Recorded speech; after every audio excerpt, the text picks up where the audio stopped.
ঘরে এরকম একটা সলিড কালারের গেঞ্জি ছিল, আর গেঞ্জিটা একেবারেই সাদা মতো।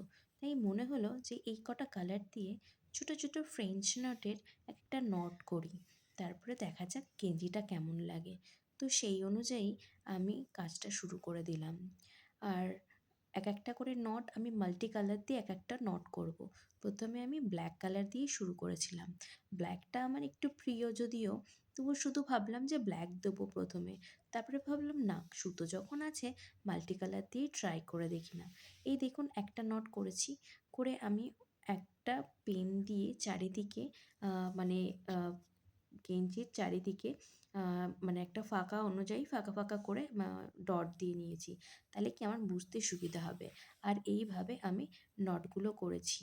প্রথমে কয়েকটা নট একটু একটা দুটো নট একটু বড় হয়ে গেছিলো, পরে সেগুলো একদম সেম রাখার চেষ্টা করেছি। আমি নটগুলো খুবই ইজিভাবে তৈরি করেছি, মাত্র 3টে নট দিয়েছি।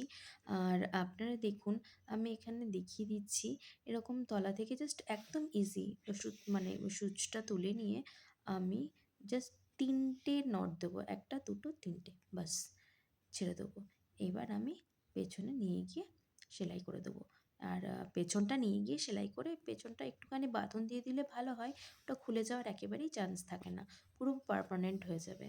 এই যে আমি 3টে নট দিয়ে দিয়েছি এবং ভেতর থেকে সূচটা টেনে নিয়েছি, আর এই দেখুন নটটা পড়ে গেছে। এইভাবে আমি পুরো গেঞ্জিটা করেছি।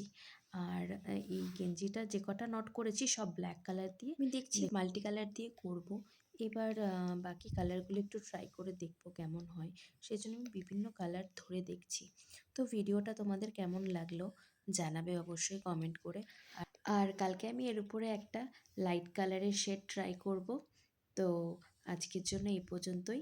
কালকে কোন কালারটা দিয়ে ট্রাই করছি সেটা তোমাদেরকে দেখাবো। আজকের জন্য সবাইকে শুভরাত্রি।